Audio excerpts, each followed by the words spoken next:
حاضر ہونا ہوتا ہے کیونکہ پروسیڈنگز آپ کی موجودگی کے بغیر نہیں ہوتی.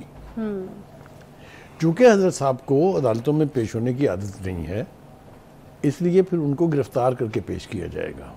اچھا. آپ کو یاد ہونا چاہیے کہ اسی عدالت نے ناقابل ضمانت وارنٹ گرفتاری جاری کیے تھے پرسوں.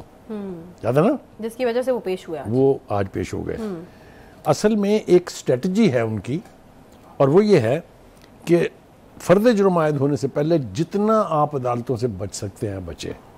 کیونکہ جیسا میں نے کہا کہ ونس یو آر انڈائٹڈ، یہ ایک اصطلاح ہے اس کی قانون کی کہ جس کو فرد جرم کہتے ہیں کہ if you are indicted پھر آپ کے لیے جان بچانا کافی مشکل ہو جاتا ہے unless the case is decided. 3 خوفناک کیسز جو ہیں اس میں وہ اسی لیے آج تک عدالت میں پیش نہیں ہوئے کہ اگر وہ پیش ہوئے اور فرد جرم ہو گئی عائد تو پھر بچنا محال ہے. اس وقت تک آپ یہ دیکھیے، میں یہ بات ذمہ داری سے کہنا چاہتا ہوں کہ خان صاحب نے کوئی زندگی میں اچیومنٹ ان کی ہے یا نہیں ہے، لیکن ان کی یہ بڑی اچیومنٹ ہے کہ اگر ایک شخص چاہے پاکستان میں کہ میں نے عدالتوں میں پیش نہیں ہونا تو وہ ٹھیک ہے، وہ صحیح کہہ رہا ہے، وہ اگر چاہے تو نہیں پیش ہوگا. 14 مہینے ہو گئے ہیں ان کو اقتدار سے نکلے ہوئے. یہ کیسز اس سے بہت پرانے ہیں. فارن فنڈنگ کیس 8 سال سے چل رہا ہے. توشہ خانہ کیس ان کی حکومت میں ہوتے ہوئے چل رہا تھا، یاد ہے نا؟ لیکن وہ عدالتوں میں پیش نہیں ہوئے. ٹیرین خان کا کیس اسی طرح سے ایک طویل عرصے سے یہ باز گشت ہم سن رہے ہیں. میں یہاں ایک بات کہنا چاہتا ہوں، جب یہ بات شروع ہوئی تھی نا کہ پی ٹی آئی کے سوشل میڈیا ہینڈلرز نے قطری شہزادے کو دلہا بنا کے مریم کے ساتھ بٹھا دیا، تو میں نے اس وقت وارن کیا تھا. میں I want to take the credit, میں نے کہا تھا کہ یہ نہ کریں کیونکہ یہ بات اگر ایک دفعہ چل پڑی نا گھروں میں بچیوں تک تو پھر خیر نہیں ہے. اس وقت تک کبھی کسی نے ٹیرین کا نام نہیں لیا تھا اس ملک میں، ٹھیک ہے؟ اس کے بعد سے جو گند شروع ہوا ہے پھر اس کی کوئی لیمٹ نہیں ہے.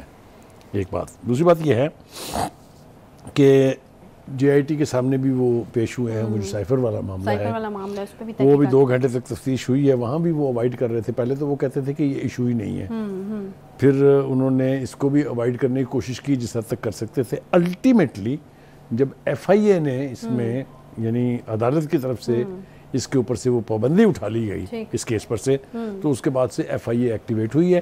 اس نے ان کو بھی اور جو دوسرے 2 کریکٹر تھے اسد عمر اور شاہ محمود قریشی، ان کو بھی بلایا ہے اور ان سے بھی تفتیش کی ہے. دیکھیے یہ بھی ڈیفینڈیبل نہیں ہے. صحیح.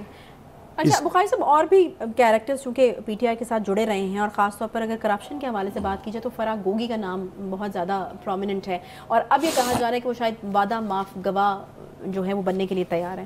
تو اس پر کیا اپڈیٹ ہے آپ کے پاس؟ دیکھیے وعدہ معاف گواہ تو کچھ بن بھی گئے ہیں اور کچھ مزید بننے والے ہیں. کوئی یہ یقین کرنے کے لیے آمادہ نہیں ہو سکتا تھا کہ اعظم خان جو ان کے پرنسپل سیکرٹری تھے وہ ان کے خلاف وعدہ معاف گواہ بنیں گے.